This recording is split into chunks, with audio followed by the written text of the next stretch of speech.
Welcome to Music 100, everyone. This video is a little introductory video for you so that you can get acquainted with how this class works, what kind of materials are required, and what kind of things that we'll be learning, as well as what kind of assignments that you have and what I'm expecting of you. So let's dive into what some of those are. Okay, to start off, let's look at the exams. You have 3 main exams in this course. You can see exam 1 that covers units 1 and 3. Exam 2 is units 4 and 6. And then the final exam that you have, exam 3, which also kind of serves as the final exam, that goes over conducting, rhythm, and songwriting. You'll notice that for exam 3, you also have a rhythm video portion. That's where you record yourself doing a rhythm that you're randomly given, and we'll kind of cross that bridge when we get there.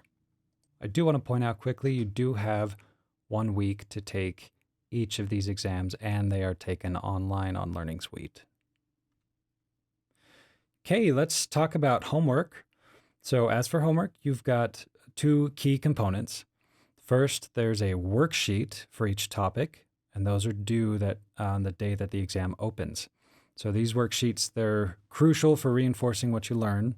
Here's where you can find those worksheets. It's on this content page, worksheets and study guides. So Unit 1 worksheet, if you download that, you'll see here's the Unit 1 worksheet.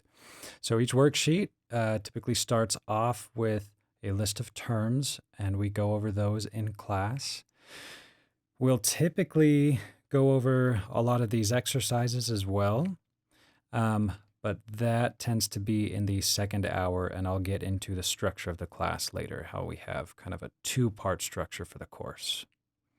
So here you have units 1, 3, 4, and 6. So 1 and 3, again, that's for the exam 1. 4 and 6, that's for exam 2. And our final unit has the conducting, rhythm, and songwriting worksheets.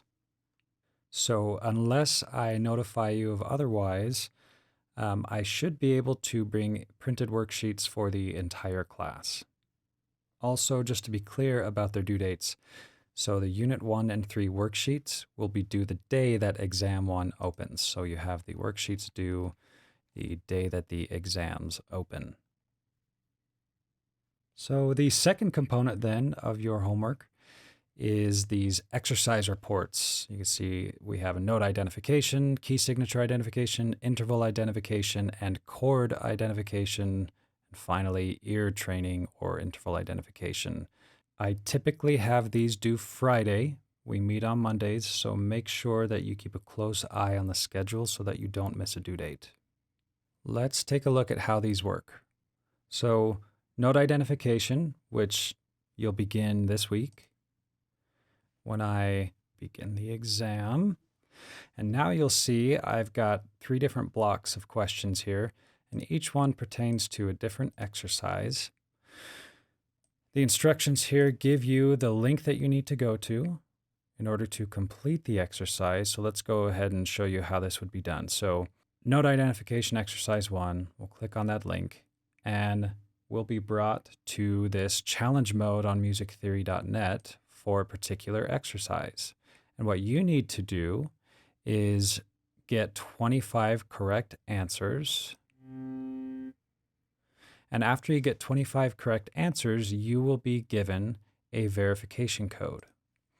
That verification code you will take and you'll paste in here, and you will verify also here that you completed 25 correct answers.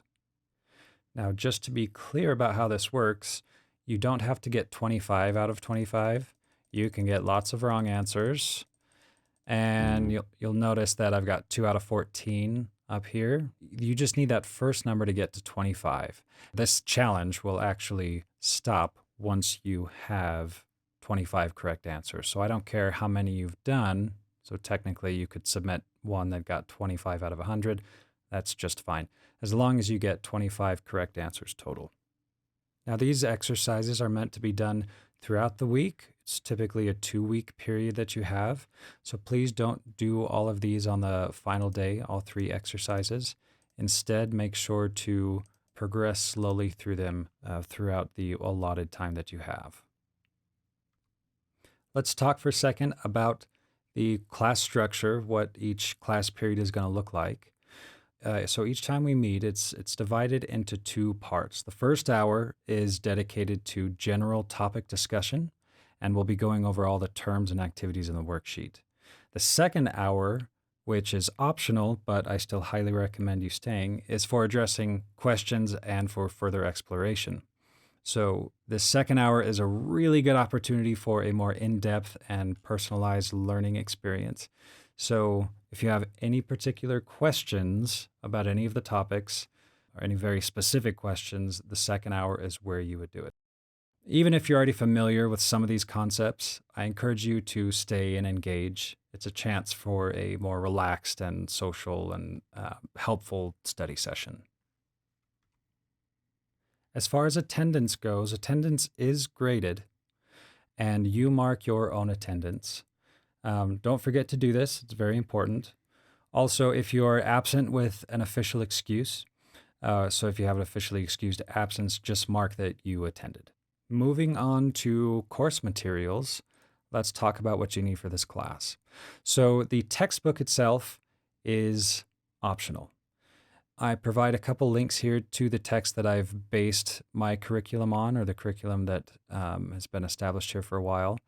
That said, we have started to stray from it a little bit, and what you can do instead is rely on these slides that I've published for you. These are from Google Slides. So feel free to grab a textbook if you feel like maybe you're really struggling and something like this would help you. Otherwise, I do think most students have been fine without the textbook. Now, I've found it's very, very helpful for students to have some kind of keyboard. And what I mean by this is some kind of instrument like electronic keyboard or a melodica, something that doesn't necessarily have to make sound. It could be even just a printout of a keyboard, of like a piano keyboard. This is mostly so that I'm not just up there playing air piano, so that when we're talking about notes, and this is particularly useful for units 4 and 6, you have somewhere to put your fingers and you can follow along. So this is one of those links. It's a good example of what students have used, and I find it to be very, very useful in our discussions. So that is just about everything. What you need to do starting day 1 of the start of classes is begin on your exercise report for note identification. So go ahead and get started on that. And also we're going to get started on the Unit 1 worksheet, and we will be going over those in class, but I also have a couple videos for you to go through that will help you through those worksheets. So please go ahead and get started on those. I'll end by saying that music theory, it might seem kind of daunting at first, especially to those of you who might not necessarily fully understand what music theory is, but remember it is a different skill set from performance, and they both complement each other significantly. So understanding theory can significantly enhance your musical ability in amazing ways. And I am here to guide and support you through this journey. So let's make it a fun and engaging and enriching experience. I'm looking forward to a good semester. See you soon.